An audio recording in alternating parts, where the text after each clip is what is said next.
มันมีไฟเอาบ่มีไผเอาเนาะคือน้องเป็นสาวโสดน้องก็จะเรียนรู้เกี่ยวกับการสิลมผู้บ่าวเด้อ ส่วนสาวเบกก็คือมีคนจองแล้วตอนนี้ก็คือสาวจังเพิ่นกะยังบ่ฮู้เกี่ยวกับลมผู้บ่าวเพิ่นก็เลยขอไปเรียนน้องสาวเบกมื้อนี้ได้เจ้าอายุจักปีแล้วเจ้า17สาวเบกได้จักปีจ้ะ25เอ้าไอ้มาเมื่อวานมื้อซื่อนี้22น้อง2คนนี่นอนนำกันบ่เออจะไปนอนอยู่เฮือนสาวเบกสเวกมานั่งที่ให้สาวเบกมานอนอยู่เฮือนเจ้าโอ้สมพ่อหน้าตาคล้ายๆกันเนาะ เป็นพี่น้องกันบ่พี่น้องสาวเวกนี่ผู้บ่าวเพิ่นนี่60 ปีเด้จะสิเอากันบ่คือลาวนะเอากันบ่สาวเวกนี่สาวเวกว่าเอาแล้วผู้บ่าวอายุรุ่นน้อยๆนี่เขาบ่ฮักบ่แพงเอาแล้วได้ลูกเขาเจ้าก็ไปเล่นผู้สาวเอ้าเลิกแล้วผู้บ่าวไทยนะถ้ามีแฟนกับแฟนไปหาที่บ้านไม่มีบ่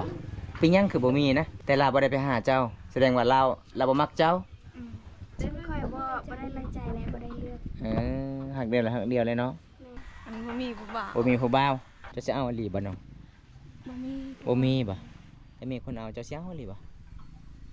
ปีนี้คงบ่ได้ดอก ปีใดไปได้จึงสิเอาได้นะปีหน้าขะดอง30ลังคือเก่าเหรอ40อีกขึ้นอีกแล้วเนาะโอ้เอา2027กับ50เงินนี่แม่ให้เงินนี่แม่ให้หลักๆที่สุดแล้วเจ้าไปซื้อหยังอยู่ในเมืองน่ะซื้อซองมันสิพอบ่200,000บ่200,000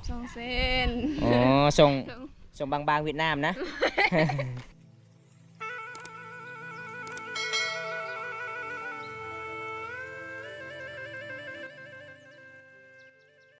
เลยสบายดี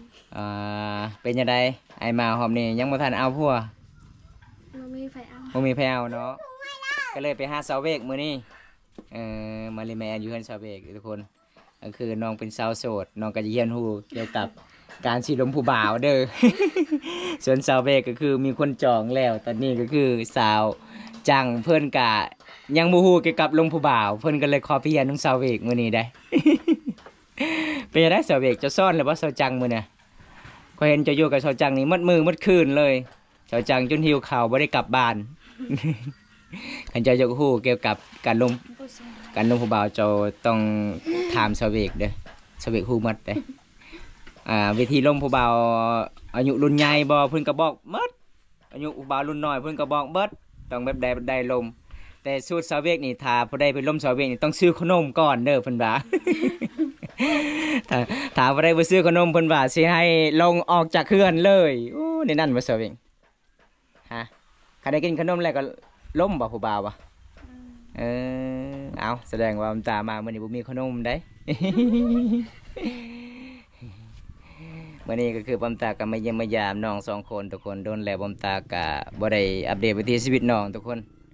โดนๆเทื่อนึงได้พอน้องก็เลยปอมตาก็ติดภารกิจหลายส่วนสาวเวกก็เพิ่นก็สิไกลแล้วเด้อพี่น้องเอ้ยบ่แม่นไกลสิแล้วสักก็ให้บ่แม่นเด้อไกลก็คือผู้บ่าวพังไทยอยากมาเยี่ยมมายามแล้วเพิ่นว่าทุกคนผู้บ่าวพังไทยมันแล้วเด้อสาวเวกเด้60 ล้านค่ะดองเจ้าฮู้บ่ซะจังที่ตัวน่ะซะจังบ่ฮู้บ่จักล้านเอาจะบอกตอนนั้น605 ล้านบ่60แต่เว้าซื่อบ่ซื่อๆบ่บ่ติปากซื่อๆความจริงก็คือบ่ได้เลยทุกคนอันนี้คือสาวเวกคนงามความบำตาถ่ายตอนนั้นก็คือน้องกาพาบำตาไปอาบน้ำที่เจ้าไปอาบหมดเลยเนาะช่วงนี้เนาะเอาลานจะไว้ในไหนก็เป็นหลานลูกบ่พอได้คลิปว่าลานเจ้าลูกบ่ลูก1 คนผู้หนึ่งนี่ไปไสผู้หนึ่งน่ะเลี้ยงแบ่บ่ เพื่อนหรือว่าผู้น้องอันนี้นะผู้น้องเอาสาวเวกมีลูก2 คนทุกคนสาวเวกมีลูก2 คนพอได้รับได้ก็รับได้เด้อพี่น้องมาจองไว้ขะดอง60 ล้านเพิ่นว่าคันเอาขะดองน้อยนี่ชนลายก็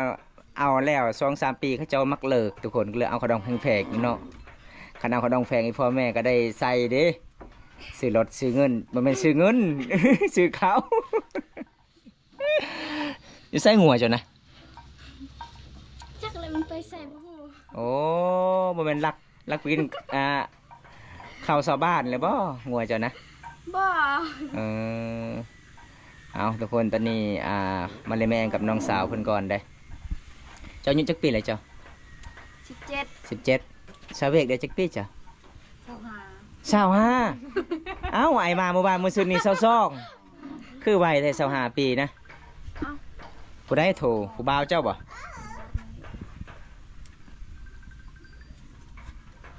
อาลู อยู่ใช่ดิ และบ้านแกงกระรอก อ้าวอยู่เพื่อนอยู่เมืองนี่ นี่กำลังลมกับผู้สาว2คนสาวงามนี่ ชาวมาใช้ นี่สาวจากสาวเวกนี่ ว่าจะให้ตัวเลขเงินดอลลาร์ให้นี่นะคิดอะไร แรงได้บ่ได้แล้วสำนี่3 โมงบ่ได้แล้วเขาปิดแล้ว เทศเขาดีนะได้แล้ว มันปิดเลยได้ตอนนี้ได้มีแต่ตอนเช้ามื้ออื่นอีกจึงได้9 โมงมื้ออื่นอีก ยังไงบอกเป็นโมงนี่บอกยัง มันเป็นชั่วโมงเขาเปิดแต่9 โมงจนฮอด3 โมงแรงเฮาแลกได้ขายได้ มันเป็น 3 โมงศูนย์เขาปิดเลยธนาคารปิด ให้ผู้ชาวอยู่ฮันบ่ อยู่นี่แหละผู้สาว2 คนเจะสิมาพี่บ่เจะสิมาพี่บ่ แจ้งไว้เบิ่งก่อนหาแลกเงินก่อน เคยว่าคันเจ้าสิมาพี่ก็ให้เจ้าซื้อขนมให้ผู้สาวตั้มนี่นะมันขนมกระปุด เบิ่งก่อนแล้วคันไปสิออกขี้โทษ เออ เด้อ เจ้าเอาทุกคนเลยมีทีมงานโทร5บ่าวมุกแดงบ่าวแก้วอะไรเคยโตยเพิ่นโทรหาอีกพี่น้องทีมงานเฮาบางเมืองก็ไปนำกันบางเมืองก็บ่ได้ไปนำกันทุกคนเลยเวียกไผเวียกมันนาทีไผนาทีมันนโดนทีนึงนี่พอกัน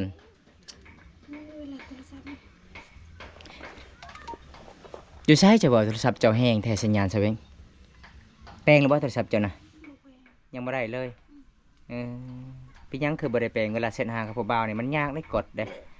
กดว่าสิเขียนสบายดีสุดท้ายถือ I love you ผู้บ่าวอ่านบ่เป็นเด้ผู้บ่าวเด้ ชื่อแพงเรานี่แก แสดงว่าน้อง2 คนนี่นอนนำกันบ่ แม่น จะไปนอนอยู่เฮือนสเวก ใส่เวกบ่ลั่นคือใคร สเวกมานอนอยู่เฮือนเจ้า แม่น โอ้สมพ่อหน้าตาคล้ายๆกันเนาะ เป็นพี่น้องกันบ่ พี่น้อง พี่น้องกันเนาะพี่น้องทั้งแม่หรือว่าทั้งพ่อ ทางแม่ ทั้งแม่โอ้ม่วนแล้วเนาะนอน2 คนคันมีผู้บ่าวมา1 คนนี่กลุ่มเลยจับเลยซื้อขนมเด้อผู้บ่าวขอยจะกินขนมแล้วส่วนหลายสาวเบกเว้าเลยได้ตอนใครมาสาวเบกว่ากันถ้าผู้บ่าวมานี่บ่ซื้อขนมข่อยบ่อยากลุกถ้าผู้บ่าวซื้อขนมนี่สดแจ้งข่อยก็อยู่ได้ เอา สิเกียมไว้ 5,000 กีบมื้อหน้าเด้อทุกคนสิไปลงเบิ่งน้องสิลุกแท้หรือบ่เด้อทุกคนเด้ซื้อขนม 5,000 กีบน้องๆก็ลุกบ่คันเฮาซื้อขนม 5,000 กีบบ่ บ่พอกิน บ่พอกินเอ้าจักท้องจึงน้องๆลุกเวลาผู้บ่าวมาหาเด้เวลาผู้บ่าวมาเล่นแม่น้องนี่ผู้บ่าวซื้อหลายประมาณเท่าใด 50 ขึ้นไปบ่โอ้แสดงว่าผู้มีเงิน 40,000 กีบมาบ่ได้แสดงว่าเจ้า2 คนนี่ตั้งอยากกินขนมเนาะ บ่แม่นมักผู้บ่าว บ่าวก็มัก บ่าวก็มักบ่ อยากิน ส่วนหลายนี่ผู้บ่าวมาจากบ้านใดมาลงน้อง สิ่งนี้บ่มีผู้บ่าว เป็นหยังคือบ่มีช่วงนี้เนาะ บ่ บ่ฮู้กันบ่แม่นผู้บ่าวบ่มีเงินบ่อากาศมันร้อนเด้บ่มีเงินใช้น้ำมันรถปลูกมันก็ตายเบิด เฮ็ดหยังก็บ่ได้ส่วนหลายนี่ผู้บ่าวมาหาน้องนี่ผู้บ่าวหนุ่มหรือว่าผู้บ่าวอายุรุ่นใหญ่ บ่นุ่ม ๆบ่หนุ่มบ่สำบ่าวบ่ตานี่บ่มาเลย บ่ มาบ่ได้เนาะเฒ่าเลยเนาะ ส่วนหลายน้องนี่มักผู้บ่าวอายุรุ่นนุ่มได้สาวจังนี่ตัวแล้วตอนนั้นว่ามักผู้บ่าวอายุรุ่นเท่าใดก็ได้จีบได้เพิ่นว่าเอาได้ คือสาวเวกนี่ผู้บ่าวเพิ่นนี่60 ปีเด้จะสิเอากันบ่คือลาวนะ เอา เอากันบ่สาวเวกนี่สาวเวกว่าเอาแล้วผู้บ่าวอายุรุ่นน้อยๆนี่เขาบ่ฮักบ่แพง เอาแล้วได้ลูกเขาเจ้ากลับไปเล่นผู้สาว ก็เลยเอาผู้บ่าวรุ่นใหญ่ โตน้องเคยคิดว่ากันจี อิหยังเฮาเจ้าไล่บ่ป้าผู้สาวมีเฮาโอ้ยผู้สาวมีเฮาพอใดจะดีก็ซื้อให้น้องยาเด้อพี่น้องยาฆ่าเฮาเด้อ สาวเวกนี่คือตัวเก่งขนาดใดบ่มีเฮาบ่มีเฮาก็มีเฮานี่ผู้บ่าวบ่มักเจ้าอันนี้เจ้ามีเฮาผู้บ่าวมักอีกมีแฟนอีกบ่มีอีกเอ้าเลิกแล้วผู้บ่าวไทยนะ ถ้ามีแฟนกับแฟนไปหาที่บ้าน เออไม่มีบ่เป็นหยังคือบ่มีนะ มีแต่โทรเล่นซื่อๆแต่เราบ่ได้ไปหาเจ้า แสดงว่าเราบ่มักเจ้า โอ้คันเรามาหาเจ้านี่ เจ้าก็ไปเลยเลิกบ่นำเราบ่ฮู้อ้าวเราก็เสียน้ำมันและล่ะเอ้ามาแต่ฟังไทยบัดนี้คันเจ้ามักแท้อ้ายเพิ่นก็จังมาหาเจ้าอย่ามาตัวเด้อซอเบกเอ้ยตัวไอเพิ่นเสียเงินหลายเด้เพื่อสิเฮ็ดหนังสือผ่านแดดอีกใส่น้ำมันรถจ้างค่าการเดินทางอีกอายุเพิ่น65 ปีอยู่ค่อยถามแล้วอายุ หับได้อยู่บ่ลังเลแล้วชาวเบกเห็นบ่ มาฮอดนี่ลังเลแล้วชาวเบกเริ่มคิดตัวแล้วเด้อทุกคนเลยสุดก่อนนั้นมั่นใจขนาดเพิ่นว่าเท้าก็อยากค่อยก็หักได้ ไม่คิดตัวไม่เคยคิดตัว บ่เคยคิดตัวภัยดอกหักเลยแล้วหักเลยเนาะอืมเอาคันที่มาหาสาวเวกนี่ต้องถือขนมเต็มกระสอบเด้ ของผักของตอนเด้อทุกคนเลยข่อยคิดว่าลานของเพิ่นว่าแม่นเพิ่นว่าลูกข่อยเด้อเพิ่นบ่ได้ปิดบังเลยเด้อทุกคนเพิ่นมีลูก2 คนเนาะยังมีคนมาเลี้ยงซอยจนหลายลูกสำเนียงกำลังสิแอวอยากได้รถทีบอยากได้มือถือเห็นบ่อันนี้มือถือเจ้าหน่วยหนึ่งลูกเจ้าอีกจับว่าสัญหาเจ้ากับบ่ได้ตอบบัดนี้บ่คือเสาจังนี่บ่มีลูกสบาย ไปทางใดก็ไป บ่มีลูกและบ่มีผัว คันได้ผัวแล้วบ่ได้ลูกบ่ ตำ ฮะ อากีไป คันได้ผัวแล้วบ่ได้ลูก ได้ผัวแล้วได้ อยากเอาลูกกันเนาะไอ้ยังจะบอกนะ tentang pernah beliau kalau cok nggak cok kelam perlaulan mi pua lewat jod lewat pua ไพ่ถามนะ pua tuan bird kelam pua tuan จะลงกับผู้บ่าวผู้ชายนี่จะว่าจะมีผัวเลยบ่โอ้ใช่บ่เก่งเนาะภาษาลาวเนาะ สาวบ้านแก่งอะหล่องเลยทุกคน cok tak orang tahu min kali มี FC หลายๆคนถามว่าสาวบ้านแก่งอะหล่องมีแต่คนงามเด้แต่เลือกร้ายเขาเบาบางแก่งอะหล่องมีแต่คนเลือก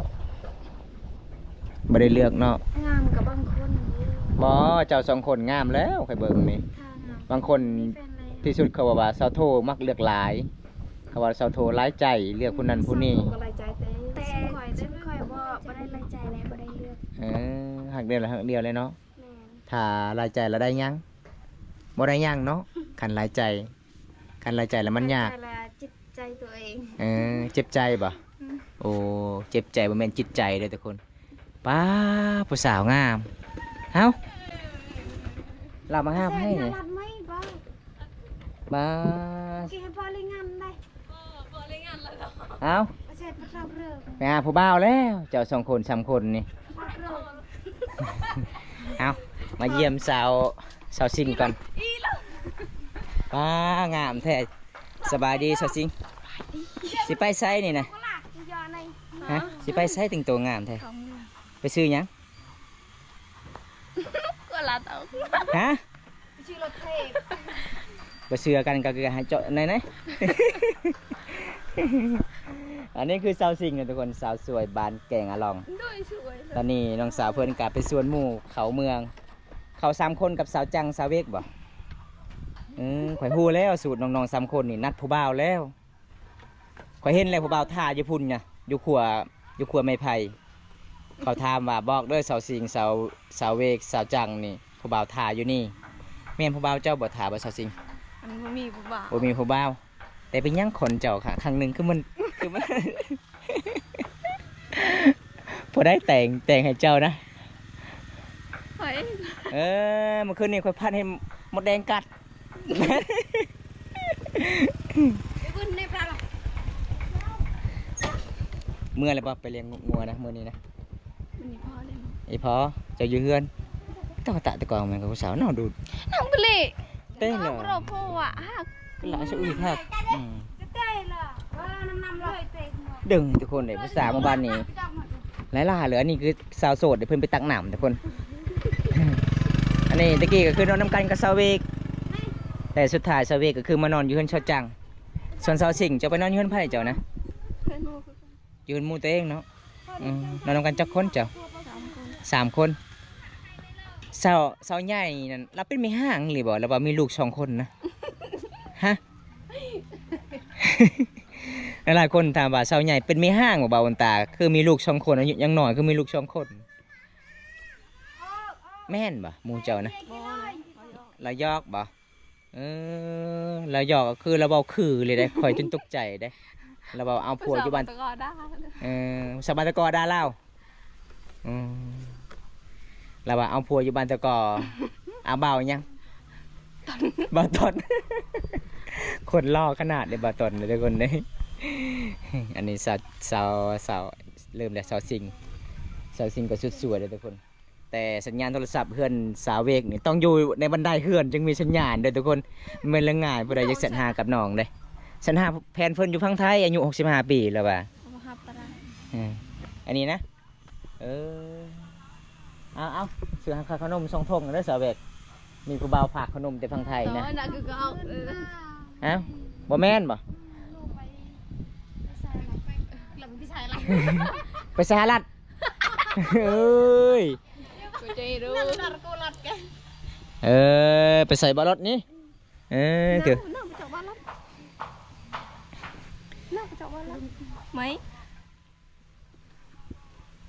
เวลาเข้าเมืองเข้าผู้เดียวก็ย่านหนึ่งบ่น้อง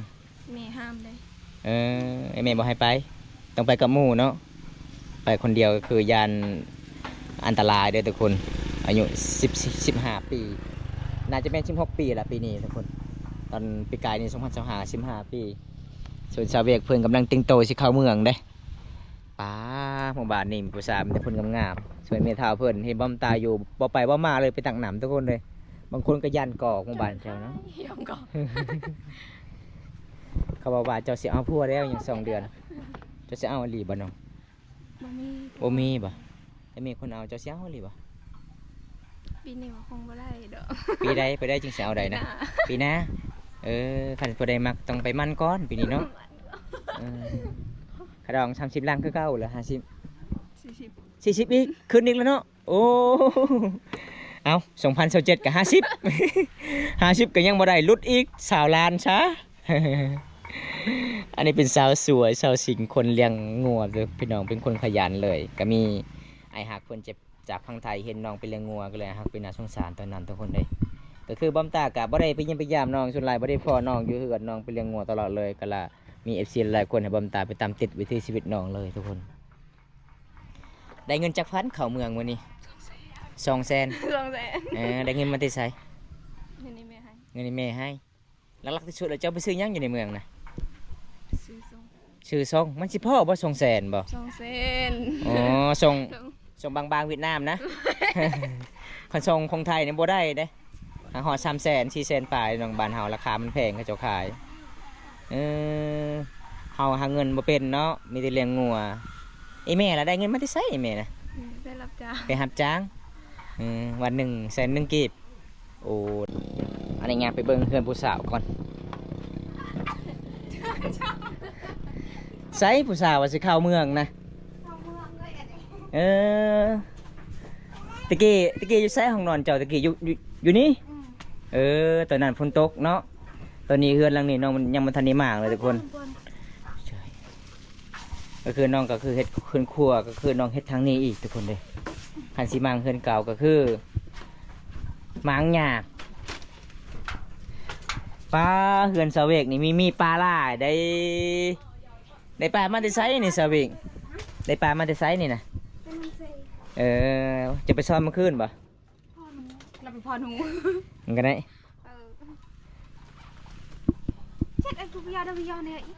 ตัวเลยไม่เรื่องอะไรอย่างไหนราคาแพงหน่อยจิเกลือราคาแพงตามมันเหมือนปลาเลือดต่อเดี๋ยวช่วยแก่เกิดย่อยระบายย่อแต่คัก เน่าเย่ไม่สกนี่ล่ะ ôi lại cho đây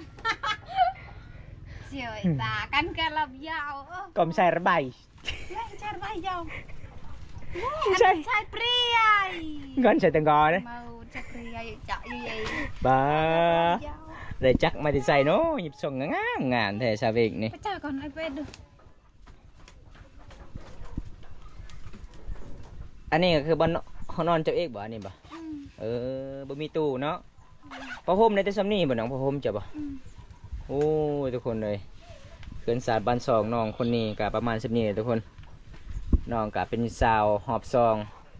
เอาผัวคือผัวบ่ได้หักบ่ได้แพงน้องก็เข้ากลับสู่เฮือนอีพ่ออีแม่คือเก่าตอนนี้น้องก็สิเข้าเมืองเด้เจ้ามากับผู้สาว3คนจนเซาซิงเพิ่นรอท่าอยู่พุ่นทุกคนเซาจังกำลังสิไปเป็นเครื่องน้องก็สิไปซื้อเครื่องของกระแปรงทาสบู่เขาอยู่ในเมืองตามเขตชนบทบ้านเฮานี่บ่มีห้านใหญ่แต่คนมีแต่ห้านเล็กๆละหน่อยอันนี้ห้องนอนผู้สาวเครื่องของผู้สาวกับแบบนี้เลยก็จะเอาไว้เลยทุกคนบ่มีตู้เอาไว้เครื่อง ô mẹ เออ bay vô chuồn ไปอยู่ชวน ไปช่องอยู่chuồn จะไปชงน้ำแม่เจ้าอยู่ชวนแสดงเจ้าบ่ได้ช่วยเวียกพ่อแม่มื้อนี้นะอยู่เฮือน ไปซอยแต่ตอนเช้า ตอนเช้าตอนแรงเจ้าเฮ็ดเวียกอยู่เฮือนทากระแปรงง่ายๆเนาะเวลาจะเข้าเมืองก็ทาแบบนี้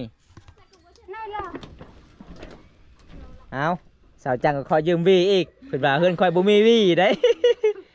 นี่ล่ะทุกคนชนบทบ้านเฮาเห็นบ่ เวลาไปเยี่ยมไปยามเฮือนสะหมู่คู่ก็คือเฮาต้องยืมได้ไปวีได้ไปสะทากระแปรงได้แต่ส่วนหลายสาวลาวเขตนี้ส่วนหลายก็เจ้าบ่มักทากระแปรงทุกคนเลยใส่แต่ทาผิวแล้วก็งามเป็นธรรมศาสตร์เลย นั่งไปซอยตามแม่ มีแต่ซ้ำนี่บ่สะเบกเจ้าทากระแปรงบ่งามเลยเนาะงามเป็นธรรมศาสตร์เลยเด้บ่แต่งตัวหลาย แต่เจ้านุ่งเสื้อนี่คือเสื้อเวียดนามเขาเว้าสาวเวียดนามโลดชิ้นเจ้าแล้วสบายดีเขาเว้านะ ปอย สาวจังครับเป็นบ่เจ้าบ่สาวจังบ่เป็นไม่ตะกี้สอนตลอดเนาะถ้ามีผู้บ่าวนี่ก็แล้วเลยเจ้านี่ถ้ามาบ่าวซื้อให้รถก็ขับบ่ได้อีกเอาอันนี้คือ3สาวทุกคนก็เจ้าก็สิเข้าเมืองเลยสบายเลยเจ้าคันมีผัวมื้อหน้านะคันผัวเจ้าบ่สบายเจ้าก็ขับเอา ขับเอามือเอง ผัวปะก็เอามือเองเอาก็ใจรถแล้วเอา3คนไปเข้าเมืองก่อนค่อยฮู้แล้วจับ3คนไป3คนตะแหล่งเจ้า3คนนี่กินตำต้องไว้กินตำแน่นอน บ่มีเงิน บ่มีเงินบ่ผู้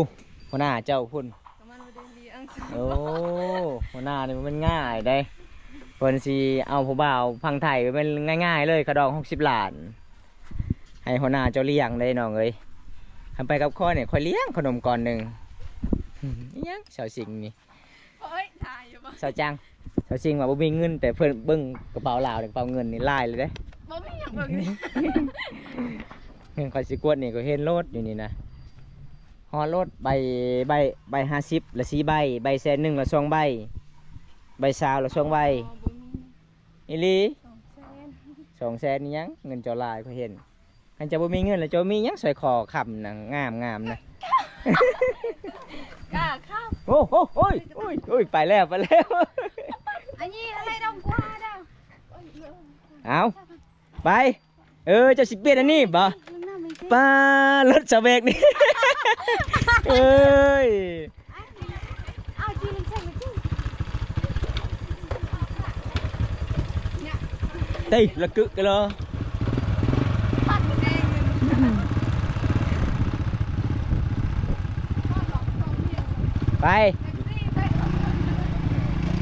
ไปเลยเอาตอนนี้น้องกับสิเข้าเมืองก่อนทุกคนเลยนี่แหละพี่น้องเลยเขตชนบทบ้านเฮากะตอนเป็นสาวโสดเขาเจ้าก็คือกันซื้ออยู่ในบ้านเขาเจ้าขายเครื่องของมันแพงเลยเขาเจ้าก็ต้องเข้าเมืองทุกคนซื้อสบู่ซื้อกระปะกระทะกระแป้งทาทุกคนอันนี้คือบำตากับเป็นยังพยายามน้องกะน้องกับสิเข้าเมืองเนี่ยบรรยากาศยังแรงทุกคนคันสิเข้าผู้เดียวกับสิญญาณไก่ทุกคนแต่นี่หาเมืองน้องก็ตกประมาณ6-7 หลักเอาบอมตาก็สิปิดคลิปไว้ช่วงนี้ก่อนทุกคนพอได้รับชมคลิปนี้แล้วก็อย่าลืมฝากกดไลค์กดแชร์กดติดตามฝากเป็นกำลังใจบอมตาเฮ็ดคลิปตอนต่อไปตอนนี้บอมตาก็สิแวะไปเยี่ยมไปยามสาวโทอีกทุกคนเอาคลิปหน้าพบกันใหม่พี่น้องขอกล่าวคำว่าสวัสดีครับ